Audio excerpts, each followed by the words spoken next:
Drive.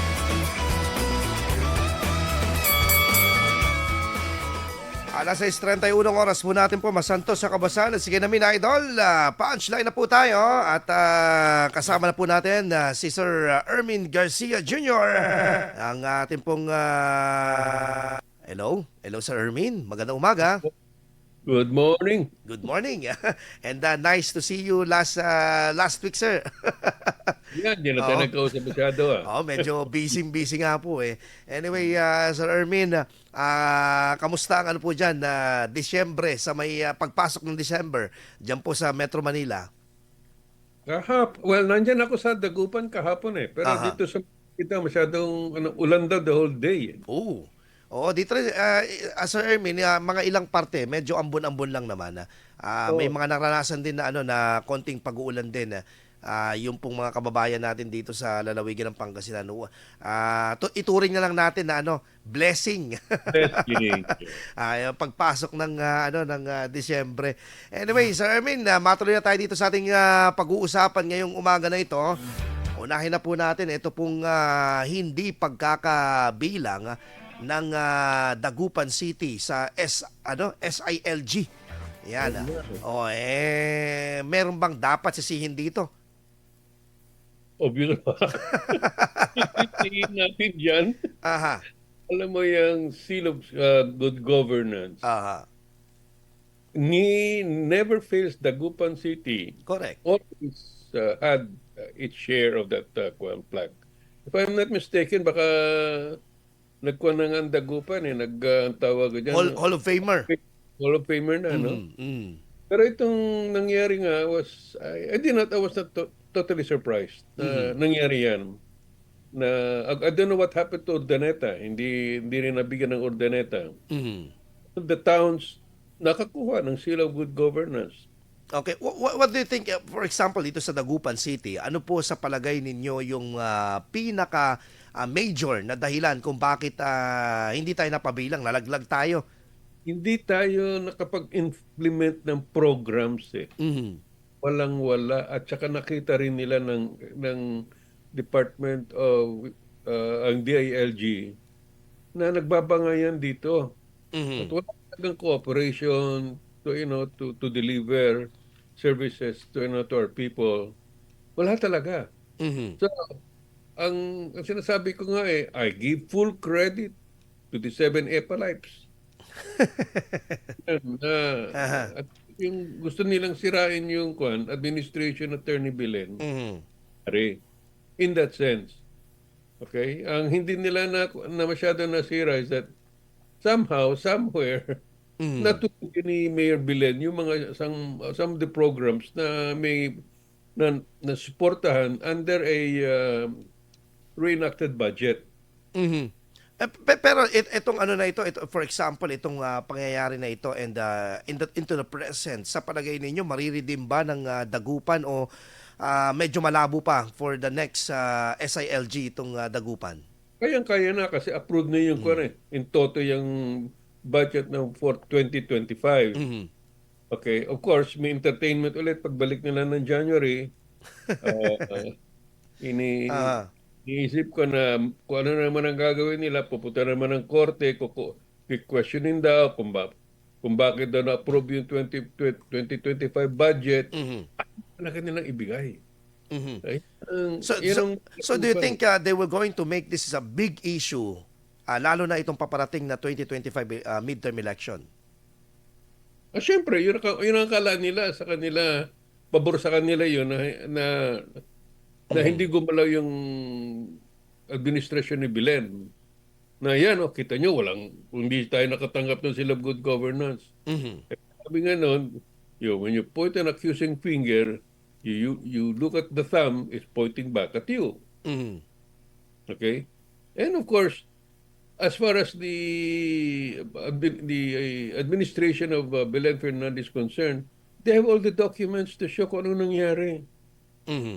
Talagang hindi nila pinalabas yung mga pera, pati yung mabuti nga may yung mga ibang nasalo ng supplemental budget ngayon na na-approvean. Yung mga kalye na binabaha talaga. Din ang gawin. So, yun ang mga kuwan na pwedeng magkalaban. Pero hindi ko maisip kung paano nilang sasabihin na on their own, its own, that the Belen Fernandez administration failed. Mhm. Oh. Pero Okay. hindi naman complete yung story kung wala sila eh. Sabi nga nila, sa pelikula nga, hindi magandang story pag walang kontrabida. Ayun, no? Hindi, pero hindi sa ganitong klase kasi ng usapin, mahalaga talaga na cooperative itong legislative, for example, when it comes into unang-una na kapag makikita natin na for the benefits naman ito ng mga kababayan natin. Ano, talaga. Mm. That's the only first and the last issue, really, when it comes to the election or campaign election. Mhm. Anong nangyari, anong gagawin, anong hindi nagawa. Okay, sabihin na natin, sasabihin doon sa kanila, ano nang nga nangyari? No, Mhm. isa-isahin lang nila. Nandiyan si Red R. Mejia, Delia Lim, si Alfie Fernandez, lahat sila. Oh, They have to count. pero do you think, Sir Ermin, maganda ba ito na avenue, for example, sa mga ngampanya at bigyan ng karapatan itong mga kababayan natin sa bawat barangay na magtanong direktamente dito sa mga kakandidato, lalo na dito sa Dapat, majority? dapat, Mhm. dapat na sila magtanong. Kaya sinasabi ko nung una pa kahit na ngayon lang Mhm. magtanong na ngayon ang mga SK, yung mga bata, Mhm. para maturuan din yung mga matatanda na nakapikit na yung mga mata. Mhm. Ano nangyayari dyan sa Dagupan? Wala eh. Walang kuwan eh. Unfortunately, it could have probably caught more attention kung na-file ng graft cases, corruption cases. Mhm. Yung mga kasama nila, Brian Lim. Wala eh, hindi nagawa. So, parang walang nangyari lang, ganun. At Mhm. ngayon, ang problema, sinusundan-sundan lang. Mhm. Mas grabe yung ginagawa ng mga sumusunod na hindi lang nagnakaw, hindi sila makanakaw kasi wala namang makalabas ng pera dahil wala silang pwedeng ilabas. Mhm. Pero yung mga ganitong klase ng usapin na Sir Ermin, do you think dapat hindi palampasin ito ng present administration at dapat masampulan kung sinong pwedeng sampahan ng kaso ay dapat masampahan? I imagine, maganda sanang kaso na the ombudsman will actually Mhm. pumasok dito, motu proprio, Mhm. no? At kung ano man yung ginawa nila noon, dapat panagutin yung mga yon. Mhm. Hindi pwede talaga yan. Tayo lang, dagupan lang ang na-delay ang passing of budget Mhm. ng 2 taon at pinapalampas. Ayun ang kuwan ko. Hindi ko maintindihan kay Mayor Belen sa grupo niya eh. Mhm. Nila pinalalampas alam naman nila na sigurado yung tiklop yung mga yan. May president na yan eh. Mhm. Tapos At 6 months. at Ang para nangyari at po para ay hindi tularan. oo. Mhm. At huminto na dapat at hindi dapat mangyari again in any part of the country. Mhm. Huwag nilang babastusin, huwag nilang paglaruan ang budget. Yan ang buhay ng community. Kaya Yes. ang kwan dyan, yung sinasabi nilang ah, yung pupunta pa sa korte, questionin pa, Mhm. etc.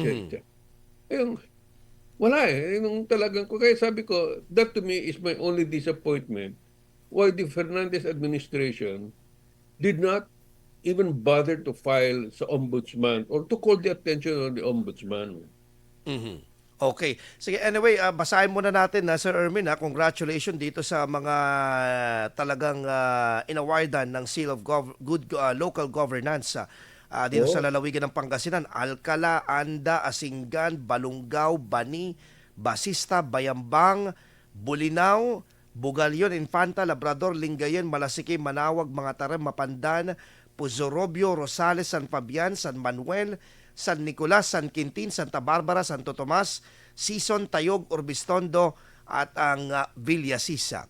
Ito yung mga Tanungin mo, inawardan. ano ang common sa kanila? Mm.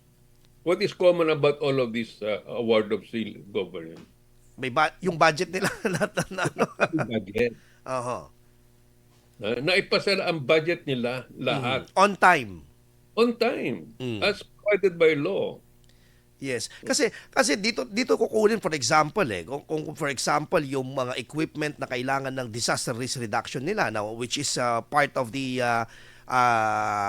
yung ginigradean ng DILG for example. Exactly. Mm. Exactly. Wala, hindi mo magawa. Mhm. Hindi mo magawa. Anything to mitigate the flooding, walang magawa. Oh. Mhm. Mo yung mga incentives na approved by national government, hindi binibigay. Mhm. Yung mga ganun ba? Di siyempre, it causes demoralization at inis. But yung inis nila, wala rin sila magawa. Mhm. Eh, ayaw talaga ibigay yung budget. Eh, kumawa pa nga dito yung mga nag-retire. Hindi nila nakuha kagad yung kanilang retirement fund. Yung rinig ko nga may namatay na na hindi pa nakukuha yung kanyang retirement benefits.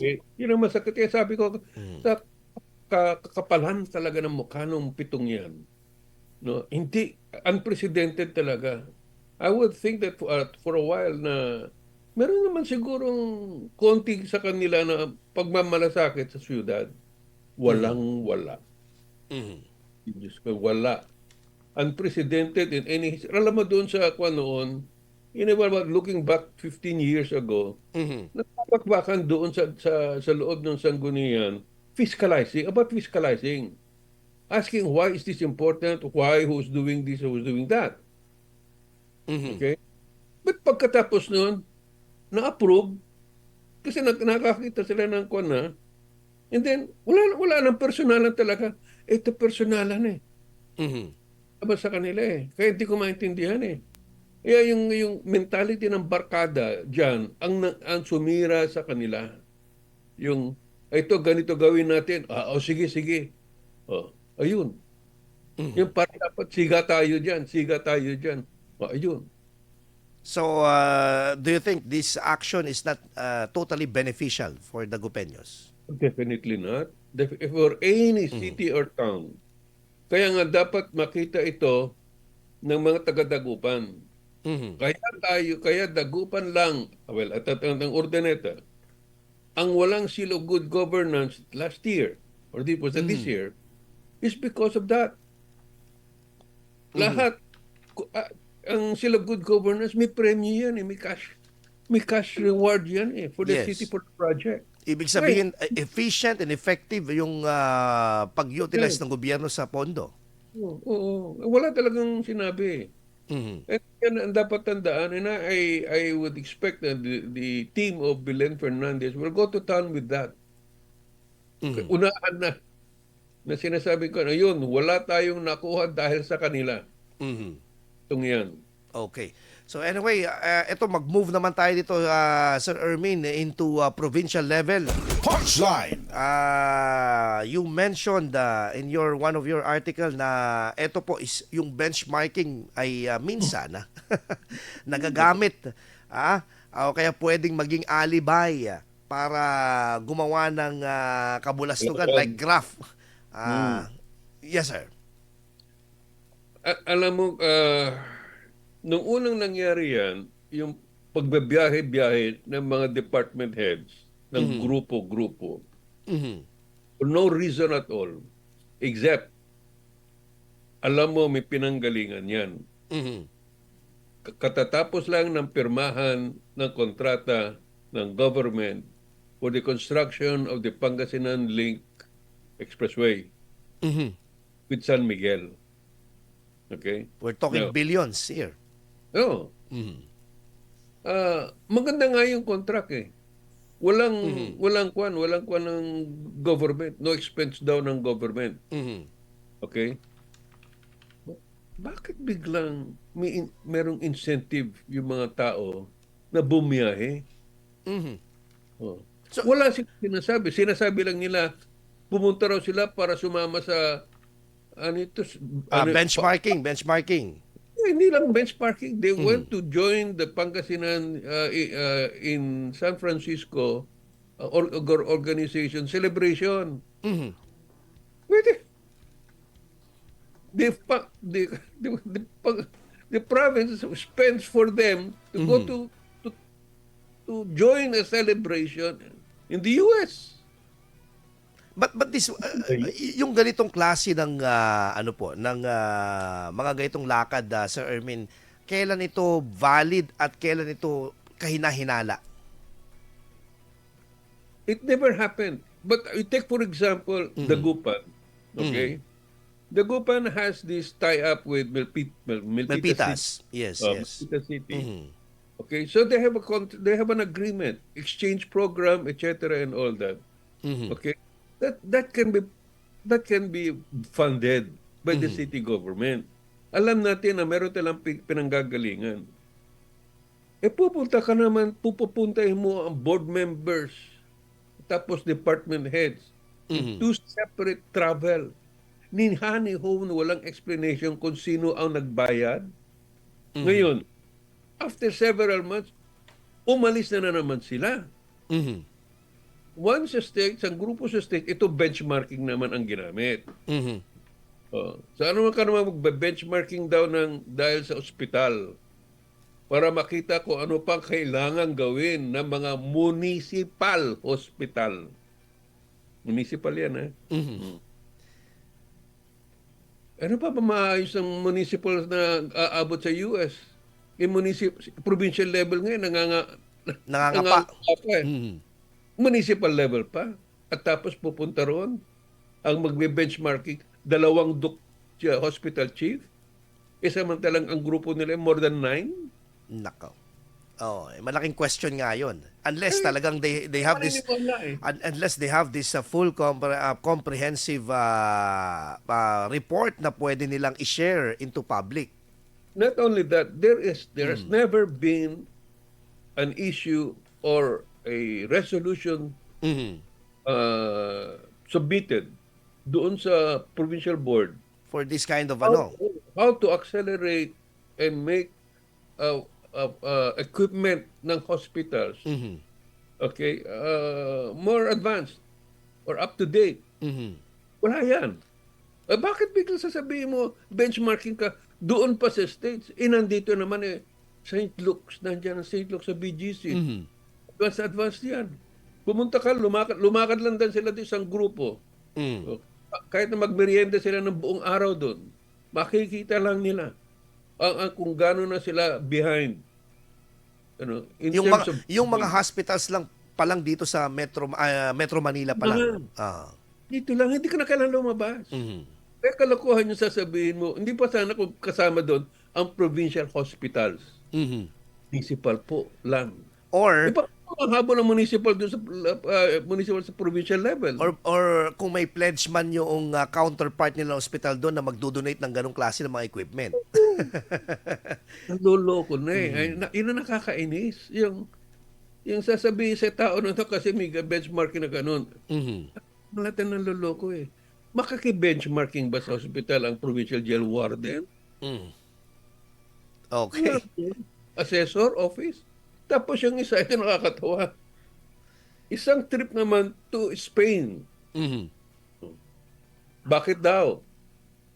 Kasi kailangan nila matutunan o inimbita sila for how a smart city works. Wow. Mhm. Ha? People don't even understand what smart city is. Kaya nila nilagay yan eh. Mhm. It's a highly technology development in any community. Mhm. Kaya pupunta sa mga fair na yan, yung annual expo, mga experts, wala man lang kahit na isa dun sa mga board members na pumunta, makakapagsalita what smart city is all about. Mhm. Smart city is about.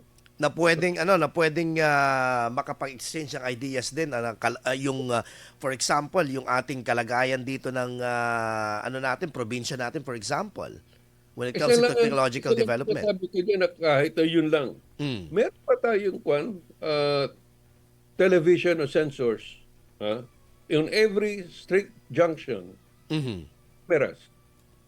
Wala. Masasabi mo na matututok lahat na kung sino yung naglalakad dyan. Wala po. Wala. That's the starting point of a smart city. Yung CCTV nating iba, hindi gumagana. Wala na. Oh. Ang smart cities, ibig sabihin yung collaboration of operations with technology. Okay. Anong klaseng computers ang meron tayo? Anong database ang meron tayo? Yeah. Magugulat pa nga ako kung may nag-hack ng database ng Pangasinan eh. Walang laman yan. Walang makukuha.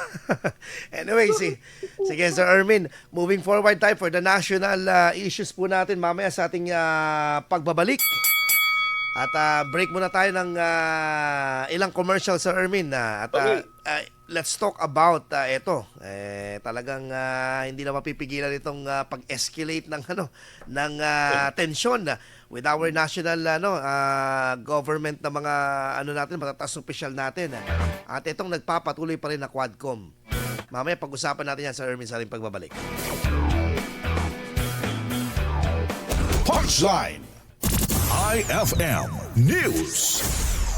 Mga kaibigan, may mga panahon Filtered, uncensored, direktang pag-uusapan ng maiinit at napapanahong mga isyu ng bayan. Punchline, walang paligoy-ligoy, direktamenteng hihimayin ang mga kontrobersyang bumabalot sa bawat isyung tatalakayin. Punchline, Punchline. Ermin Garcia Jr. at Idol Mark Espinosa. Punchline. Nagbabalik po tayo, round 2 na tayo. Punchline. At ito pong pinag-uusapan pa rin po natin ay may mga katungkulan po, no? May patungkol po sa usapin po ng politika pa rin. Sir Ermin, ito pong patuloy na I don't know kung talagang it will be categorized as pero parang ganoon na rin pinupolitika talaga. Ito pong Vice President sa datingan na up to into the level of provincial, umabot na yung pamumulitika. Tama-tama nga, no? Tama yung sinabi nga niya doon. Kapansin-pansin ang pagbisita ni VP Sara dito sa Lingayen, absent ang mga tataas nating opisyales. Doon na, makikita mo na doon na hating-hati na tayo dito. Yung distribution lang. Si Governor, hindi pupunta kay Vice President. Governor at Vice Governor. Doon, yun na lang, makikita mo doon na hating-hati na tayo rito. Hindi lang dito, sa buong bansa na. Yeah. It's the first time it's happening. Usually pa nga, pag ganyan naiimbita yung governor, pag ganyang national kwan, even doon sa celebration ng OVP. Siyempre, hindi pinagbigyan.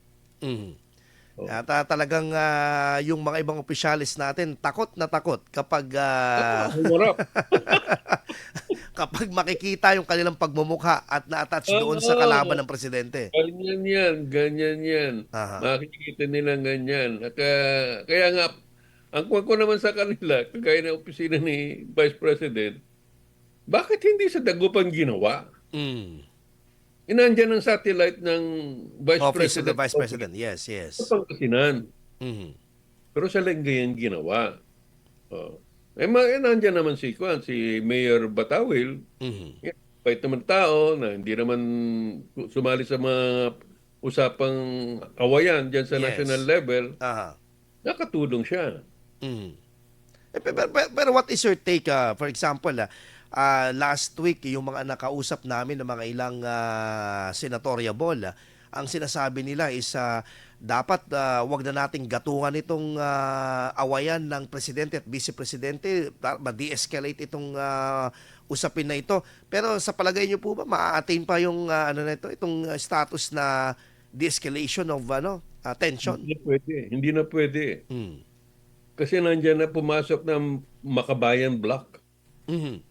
Okay? Ang never talaga. Kaya nga nagulat ako noon pa na isinama ni Martin Romualdez sa House sa Quad Committee ang Makabayan Block.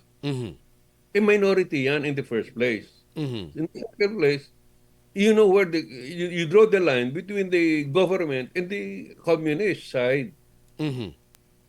ngayon narinig mo, nabasa nga nila, sabi ni President Marcos, tama na yan ba? Ngayon, huwag nyo nang i-impeach. Alam mo, sabi na rin niya. Ang agenda talaga niyang pag-i-impeach kay Sara is about yung impeachment. Pero ang ano nga, ang tanong nga namin dito ito'y salita ng Pangulo sa pamamagitan ng text. Pero sino ba ang conductor ng mga nangyayari ngayon? It's a big question, but whoever it is right now, whoever is doing it or trying to match or to cover up this whole thing, wala nang magagawa kasi nandiyan na Makabayan Black Binigay nila ang microphone sa Makabayan Black. Only way to do that is now to dissolve the Quad Committee. Okay? Kasi ang isang usapan niya sa Quad Committee, isa ang objective nila to get enough issues for a reason to impeach Sara Duterte. Okay, ngayon, hindi papahayag ang Makabayan Black bigla, nabibitaw sila. Malapit na sila doon Na pala, nasa kanila, kala nila, ang alam nila, nasa kamay na nila, yung the ways and the means to impeach an official. Parang ano dito, Sir Ermin, there should be somebody to do the dirty tactics. Dirty works. Yung dirty tactics. Ang mangyayari nga dyan is, paano nila paratahimikin ang Makabayan Black? Sabihin mo na ni Kaidim Romualdez, sabihin na ni Presidente, kung sa tama na, hindi ititahimik yan. Hanggat mamaya, ang Makabayan Black, titirahin na rin si Romualdez. Ganun sila Ayaw nila ng gobyerno. So, doon nakamali talaga si Romualdez at saka si Marcos. Akala nila, attack dogs na gagawing attack dogs lang si Makabayan Black. Maging attack dogs lang sila, talagang paninira na talaga ng government yan. Hindi nila, yung attack dog ngayon, pag kumagat, yun na. Hindi na papakawalan yan. Ang mukhang dito, unfortunately, gago or tanga. But you think, ito na, medyo na out of control na ng liderato. Out of control already. Kaya sabi ko nga, wala na, useless na to. Ang kwan na lang dito is, right now, si Sara Duterte has the microphone. And that puts the government on the defensive. Ang kwan lang sa kanya, so sana na siya mura ng mura. Yun lang naman dun Mag-tone down lang. Tama mo na yung punto mo, masabi mo. Kasi yung sinabi ni Presidente na tama na, ayun, makikita mo yung weakness nila. May na sila ni Romualdez. Romualdez will not try to deviate from it. Because we'll have to show that they're still working collaborating with the presidency. Ang problema nila, yung nakawalang aso. Yun lang. Hirap na nilang hulihin. Anyway, okay, maraming salamat Sir Ermin for this unang salvo natin sa Disyembre. At Merry Christmas. Salamat pala sir doon sa mug natin. Nakalimutan, hindi ko nakuha dito. Yung mug natin ng Sunday Punch. Thank you very much. And see you soon, sir. And Merry Christmas. Thank you. Next week. Next week. Thank you, sir. Idol, susunod na po Carmen News.